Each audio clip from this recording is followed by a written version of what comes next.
मन्नते foundation द्वारा आज hotel crystal सरोवर में ताज रत्न इंटरनेशनल अवार्ड का आज आयोजन किया गया है। इसमें मुख्य अतिथि के रूप में सुरेंद्र पाल जी, जो महाभारत के द्रोणाचार्य के रूप में हम जानते हैं, तमाम सीरियल्स, धारावाहिक, फिल्में आपने की हैं। आज सर आगरा में है, क्या कुछ कहना चाहेंगे सर? आज जो ताज रत्न अवार्ड आपने तमाम अवार्डीज़ को दिए हैं, क्या कुछ कहना चाहेंगे? सबसे पहले तो मैं दर्शकों को बहुत सारा आभार प्रकट करना चाहूँगा कि उन्होंने मुझे आगरा की इस धरती पर बुलाया, पावन धरती पर। और आपकी बात को मैं पूरी कर देना चाहूँगा कि महाभारत में आप लोगों ने मुझे द्रोणाचार्य के रूप में देखा, देवों का देव महादेव में प्रजापति दक्ष के रूप में देखा, और शक्तिमान में किल्विश के रूप में देखा। करीब 10,000 एपिसोड अभी तक मैं टेलीविज़न में कर चुका हूँ, 200 फिल्में कर चुका हूँ, और ना जाने कितने वेब शोज़ अभी आजकल शूटिंग कर रहा हूँ। और ये सब पॉसिबल तभी हो पाता है जब दर्शक आपको प्यार करते हैं और मान सम्मान देते हैं। ताज रत्न इंटरनेशनल अवार्ड आगरा शहर में गौरव धवन जी द्वारा आयोजित किया गया है ये प्रोग्राम, और इसके लिए मैं उनको, धवन जी को बहुत बहुत बधाई देना चाहूँगा कि उन्होंने इतना बढ़िया, इतना शानदार प्रोग्राम कराया है। और मुझे लगता है ये ताज रत्न जो है, ताज वैसे भी विश्व में प्रसिद्ध है अपनी चमक के लिए, अपनी खूबसूरती के लिए, और ये ताज रत्न उत्तर प्रदेश में ये अवार्ड के रूप में बहुत प्रसिद्ध होगा। और ये अवार्ड उन सभी वर्गों में दिया गया है जिन्होंने अपने अपने क्षेत्रों में अच्छे और सराहनीय कार्य किए हैं। कोरोना के टाइम पर भी मैंने देखे बहुत सारे ऐसे लोग हैं जिन्होंने बहुत अच्छे कार्य किए हैं, समाज के प्रति वो लोग समर्पित रहे हैं, और मैं कहता हूँ ऐसे लोगों को प्रोत्साहन मिलना चाहिए। अवार्ड ना छोटा होता है ना बड़ा होता है, सम्मान होता है, और सम्मान जब किसी को मिलता है तो उसको बहुत खुशी होती है, बहुत अच्छा लगता है। और ये बहुत बड़ी बात है कि आगरा शहर में हुआ है, जो कि जहाँ की मैंने पढ़ लिख कर बड़ा हुआ हूँ, RBS कॉलेज में हरि पर्वत के पास, वहीं पे मैंने पढ़ाई लिखाई अपनी पूरी की थी जी। सर एक सवाल मेरा ये है, आपने किल्विश का नाम लिया, इस समय बॉलीवुड में किल्विश का अंधेरा कायम है और साउथ की मूवियों का शक्तिमान ज़्यादा उभर कर सामने आ रहा है, क्या? हाँ, मैं ये कहूँगा जब भी कोई चीज़ अच्छी दिखाई जाएगी दर्शकों को, चाहे वो टेलीविज़न का पर्दा हो, छोटा पर्दा हो, बड़ा पर्दा हो, या वेब शोज़ हो, उसे दर्शक पसंद ही करेंगे। और मैं देख रहा हूँ कि साउथ वालों का स्टैंडर्ड जो है धीरे धीरे बढ़ रहा है, और वो लोग एक नई चीज़ें ढूंढ के ला रहे हैं। अब जैसे कि अब ये RR और बाहुबली जैसी फिल्में जो बनी हैं, उनका भले ही कहानी में इतना दम नहीं है, लेकिन विजुअल इफेक्ट्स इतने खूबसूरत और इतने अच्छे हैं कि लोग, दर्शक जा रहे हैं उन्हें देखने के लिए। They liked it, they love it, और उनको बहुत पसंद आ रही है, और वो चाहते हैं कि ऐसी फिल्मों को वो जाके थिएटर में देखें। अभी कोरोना काल जब 2 साल के बाद जब ख़त्म हुआ है और थिएटर खुले हैं, आपको मालूम है 2 साल तक सभी कुछ बंद था, और जब खुले हैं तो दर्शकों ने फिर उन अच्छी फिल्मों को देखना शुरू किया है। और फिर से एक बार KGF जैसी फिल्म जो है कितनी अच्छी सक्सेसफुली चल रही है, पुष्पा जैसी फिल्म कितनी अच्छी चली है, और साउथ के सभी कलाकार जो हैं अब धीरे धीरे पॉपुलर होते चले जा रहे हैं। कारण क्या मानते हैं सर, क्यों डाउन? मैं यही कहूँगा कि जब भी कोई चीज़ अच्छी आप बनाएंगे और दर्शकों को पसंद आएगी, कोई नयापन, तो उसे लोग पसंद करेंगे। अब यहाँ पे हिंदी फिल्मों में वो अच्छे राइटर्स की कमी है। जैसे पहले के जो राइटर्स होते थे और जो पहले के डायरेक्टर्स थे, जिन्होंने शोले जैसी फिल्में बनाई, मदर इंडिया जैसी फिल्में बनाई, और मुगले आज़म जैसी फिल्में बनाई, वो ऐसे डायरेक्टर्स नहीं हो गए। अब ये नए लोग जो हैं नया एक्सपेरिमेंट करने लगे हैं, और उसका कारण है जिसके कारण हिंदी फिल्में जो हैं बहुत ज़्यादा सक्सेसफुल नहीं हो रही हैं। और आप देखिए अभी कई सारी हिंदी फिल्में जो हैं बहुत बुरी तरह से थिएटर में फ्लॉप भी हुई हैं। नए प्रोजेक्ट कौन कौन से आ रहे हैं सर?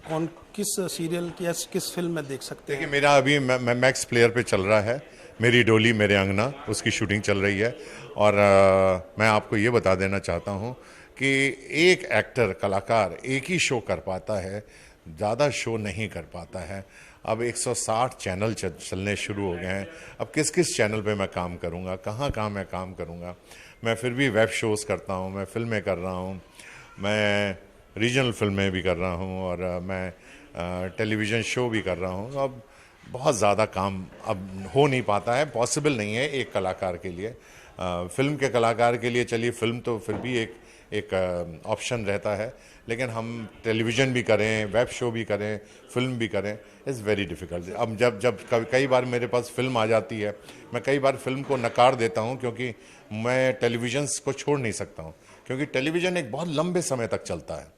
वो 2 साल चलेगा, 3 साल चलेगा कंटिन्यूसली। फिल्म की शूटिंग होती है एक महीने के अंदर, 2 महीने के अंदर, उसके बाद फिर एक्टर खाली बैठ जाता है। तो मुझे टेलीविज़न ज़्यादा पसंद है।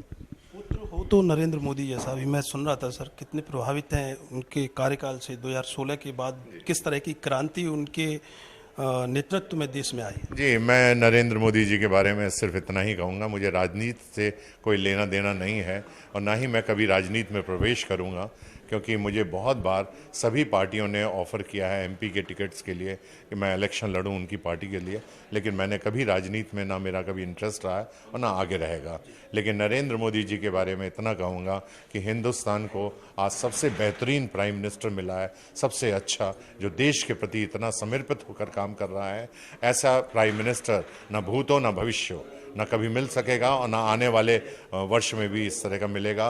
और योगी जैसा सीएम उत्तर प्रदेश को भी नहीं मिल सकेगा, जिसने गुंडागर्दी जिसने गुंडों को नाको चने चबवा दिए हैं, और ऐसा सीएम भी नहीं मिल सकता है। बुलडोजर की काफ़ी बुलडोज़र बहुत अच्छा है, बुलडोज़र बहुत अच्छा काम कर रहा है, और क्यों नहीं होना चाहिए। मैं कहता हूँ इन लोगों को सबक सिखाना ज़रूरी है। हमारे यहाँ कानून व्यवस्था से लोगों को लगता है कि हम बहुत जल्दी छूट जाएंगे, निकल जाएंगे, लेकिन कहीं ना कहीं उनको दबोच लिया जाता है। जैसे महिलाएं जो हैं अपने आप को बहुत असुरक्षित महसूस करती थीं उत्तर प्रदेश में, आज देखिए आपको बहुत कम इस तरह की घटनाएं मिलेंगी जहां महिलाओं के ऊपर कोई अत्याचार हुआ हो या इस तरह की चीज़ें हुई। और एक बहुत अच्छा कार्य कर रही हैं, BJP is doing the wonderful work, और मैं तो उस पार्टी के साथ हूँ जो देश के प्रति समर्पित होकर देश के हित में काम करेंगे। मैं उस पार्टी के साथ हूँ। पिता के चरित्र के बारे में भी आपने काफ़ी एक्सप्लेन किया यहाँ से, पहले के पिता और वर्तमान में फ्रेंडली पिता। आपके खुद आपने अपना जी, देखिए जैसे जैसे समय बदलता जा रहा है, चीज़ें भी बदलती हैं, मॉरल भी बदलता रहता है। पहले के मदर फादर बहुत स्ट्रिक्ट हुआ करते थे, हमारे भी पिताजी बहुत स्ट्रिक्ट थे, लेकिन हम अपने माँ बाप को बहुत प्यार करते हैं। हम तब भी प्यार करते थे, आज भी बहुत प्यार करते हैं। और मैं अपने दर्शकों को भी ये बताना चाहूँगा, आप लोग अपने माता पिता का हमेशा हाथ पकड़ के रखिए जब वो बुढ़े भी हो जाएंगे। यदि आपने अपने माता पिताओं का हाथ पकड़ के रखा हुआ है तो आपको किसी के पैर पकड़ने की आवश्यकता नहीं पड़ेगी। सर, एक वृद्ध महिला का वाकया भी मैं सुन रहा था, हमारे दर्शक सुनना चाहेंगे, बड़ा इंटरेस्टिंग था। क्या, किस तरह का वाकया था? अरे वो तो एक हास्य वाकया होता रहता है, जीवन में होता रहता है, कि वो महिला ने मुझे आशीर्वाद दिया। मैंने उनकी, वो काफ़ी वृद्ध महिला थी, करीब 80-85 साल की थी, पैर फिसल गया था, गिर पड़ी थी, तो मैंने उनको उठाया, तो उन्होंने कहा जिस तरह आज तुमने मुझे उठाया एक दिन भगवान तुम्हें उठाए। तो ये तो अचानक ये बातें होती हैं, ये हंसी मजाक की होती हैं। ऐसा पुनीत सर इस समय काफ़ी महाभारत के शोज कर रहे हैं, तो महाभारत उस महाभारत में कहीं आप भी रोल प्ले कर रहे हैं? जी, फिर ये जिस सर जी ने एक बहुत अच्छा प्रयास किया है थिएटर के लिए, प्ले के लिए, और जो बहुत अच्छा कार्य कर रहे हैं। और पुनीत जी वैसे भी राइटर बहुत अच्छे हैं और बहुत अच्छा लिखते भी हैं। वो एक्टर कलाकार तो खैर एक बहुत ही उम्दा कलाकार हैं, लेकिन वो लिखते भी बहुत अच्छा है। और वो महाभारत का मंचन कर रहे हैं, दुर्योधन और कर्ण के पॉइंट ऑफ व्यू से उन्होंने महाभारत को लिखा है, बहुत खूबसूरत लिखा है, बहुत अच्छा मंचन कर रहे हैं। करीब 100 शो अभी तक कर चुके हैं। और मैं उनका पार्ट ऑफ पार्सल हूँ, उनके साथ काम कर रहा हूँ, और उसमें द्रोणाचार्य की ही भूमिका निभा रहा हूँ। और उसमें गूफी पेंटल जी हैं जो मामा शकुनी बने हैं, और वो शो बहुत सक्सेसफुल है। आधुनिकता की अगर बात करें सर, जो महाभारत आपने किया था और वर्तमान में जिस तरीके के संसाधनों के साथ आप महाभारत कर रहे हैं, दर्शकों को किस तरीके से लुभाने का काम किया जा सकता है? क्योंकि टेलीविजन पर नहीं देख रहे, वो शोज देख रहे हैं वो। नहीं, देखिए ये दर्शक जो हैं, जब भी कोई चीज़ अच्छी दिखाई जाएगी उनको, और उनको लगेगा कि ये उनके उनके उनको उनको अपने जीवन से उसकी तुलना करते हैं, और वो लगता है कि हमारे जीवन के बहुत करीब है, तो उनको अच्छा लगता है। महाभारत ने इतिहास लिखा था, एक धारावाहिक नहीं थी, पुराना वाला महाभारत, B.R. चोपड़ा साहब का, उसने इतिहास लिखा था। और ये स्टेज की दुनिया पर, प्ले की दुनिया पर, जहाँ हम लोग प्ले करते हैं, नाटक जैसे कह सकते हैं, उस दुनिया में भी उसने तहलका मचा रखा है महाभारत में। इस वक्त का नंबर 1 शो है महाभारत। यस, शुक्रिया sir, thank you. Thank you so much. Surendra Pal sir थे मेरे साथ में, महाभारत के द्रोणाचार्य, और आपने अपने अनुभव साझा किए। आपको बता दें कि ताज रत्न अवार्ड के कार्यक्रम में आप मुख्य अतिथि की भूमिका में आज आगरा में होटल क्रिस्टल सरोवर में आज यहाँ मौजूद रहे हैं। तमाम लोगों को उन्होंने अवार्ड के रूप में जिस तरीके से प्रोत्साहन दिया है, और तमाम लोगों की आपने तारीफ़ की, क्योंकि आगरा से जुड़े हुए हैं। आगरा से ही उन्होंने जो एक शुरुआत की थी, यहाँ से बॉम्बे जाने का काम किया, फिर वहाँ से शोज़ किए, सीरियल्स किए, फिल्में की, तो जो कामयाबी आपने हासिल की है उसको भी आपने बयां किया।